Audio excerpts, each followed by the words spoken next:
से आ पाया हूँ। हालांकि जायदा मैडम जी का आप जितनी भी प्रशंसा करें उतना कम।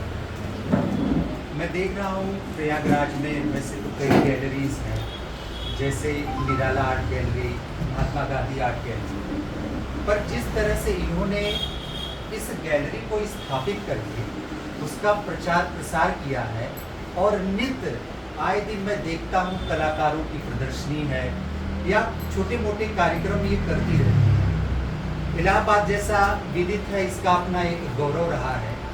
कला इतिहास के क्षेत्र में इलाहाबाद की अपनी आज भी एक पहचान है। बहुत सारे कलाकार जो काम किए यहाँ पर, उनमें जो लोग समझ पा रहे हैं, छितेंद्रनाथ मजूमदार की चर्चा होती है। इलाहाबाद विश्वविद्यालय में उन्होंने पढ़ाया भी और तमाम जैसे डीपी धुलिया साहब वगैरह इन्होंने यहाँ पर पढ़ाया लिखाया और इलाहाबाद की कला का प्रचार प्रसार पूरे देश में किया। लेकिन उस पीढ़ी में कितने कलाकार आज निकल करके आगे आ पाए हैं, ये बता पाना मुश्किल है। मेरा यही प्रयास है बतौर कला इतिहासकार। मैंने किताबें लिखी हैं, कई दर्जनों किताबें मैंने लिखी हैं, पर ये आप सभी का प्रयास होना चाहिए कि इलाहाबाद का जो एक गौरव था शिक्षा में, मान लीजिए शिक्षा में तो आज भी अव्वल है, पर साहित्य और कला के क्षेत्र में निरंतर पिछड़ रहा है। इसके पीछे वजह क्या है? जैसे मैं छितेंद्रनाथ मजूमदार की चर्चा कर रहा हूँ तो आप देखेंगे उनकी एक विशेष शैली थी, वॉश शैली। छितेंद्रनाथ मजूमदार के बाद उनके एक शिष्य हुए, आज भी जीवित हैं। ये हर्ष का विषय कि हमारे बीच है, मतलब यहाँ नहीं है पर इलाहाबाद में निवास करते हैं, डॉक्टर श्याम बिहारी अग्रवाल। उन्होंने वॉश शैली को एक तरह से जीवित ही नहीं किया बल्कि उसका प्रचार प्रसार भी किया। इलाहाबाद ही नहीं बल्कि बनारस में भी, लखनऊ में भी उन्होंने इस विधा को जीवित रखने का भरसक प्रयास किया। हालांकि मैं देख पा रहा हूँ रविंद्रनाथ कुशवाहा जी बैठे हुए हैं जो डॉक्टर श्याम बिहारी अग्रवाल के प्रिय शिष्य हैं। इनमें तमाम क्षमताएं हैं।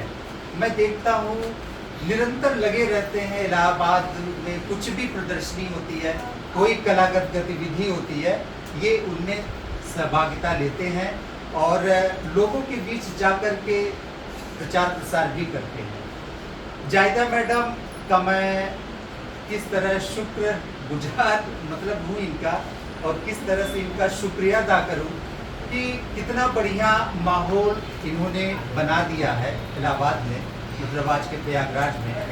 बहुत खुशी होती है, प्रसन्नता होती है। और मैं चाहूँगा यह जो गैलरी है, जो एक प्लेटफॉर्म इन्होंने यहाँ पर तैयार किया है, वह निरंतर हमारे राष्ट्रीय फलक पर आए, राष्ट्रीय पटल पर दिखे। और इसी कड़ी में तमाम कलाकारों को ये आमंत्रित भी करती हैं। अभी मैं बनारस गया तो भारत कला भवन में भी इनकी प्रदर्शनी आयोजित की गई थी, इन्होंने की थी, तो देख करके बड़ा अच्छा लगा। हालांकि अब्स्ट्रैक्ट काम करती हैं पर उनमें इन्होंने तमाम नवीन प्रयोग किए हैं जो इनकी पहचान है। इसके साथ साथ अब मैं देख पा रहा हूँ मैडम आप सभी का बड़ा योगदान है। डॉक्टर जायदा खानम के साथ साथ आप लोग भी हैं, एक तरह से बड़ी सहभागी हैं। तो उस माहौल को आप फिर से क्रिएट करिए। और इलाहाबाद को जैसे मैं देखता हूँ लखनऊ और बनारस, क्या आज कमी है कि इलाहाबाद को लोग भूल करके लखनऊ और बनारस को याद करते हैं? क्या हमारे यहाँ कलाकार नहीं है? हमें कलाकारों को पैदा करना होगा और यहाँ की जो क्षेत्रीय कला है, जो यहाँ इलाज, जैसे हम लखनऊ की कला की बात करते हैं, वॉश शैली की बात करते हैं, या बनारस में आधुनिक कला की बात करते हैं, कुछ कलाकारों को, पुराने कलाकारों को अगर आप छोड़ देंगे तो देखेंगे नए कलाकारों ने वह क्षमता विकसित नहीं किया जिससे उनकी पहचान बने। हालांकि मुझे विश्वास है कि आप सभी में जो लोग कला का अध्यापन कर रहे हैं, सभी से मेरा ये संभावना है सभी में कि एक दिन इलाहाबाद फिर राष्ट्रीय फलक पर अपनी कला के लिए चमके। और इसी के साथ मैं अपनी वाणी पर विराम देता हूँ।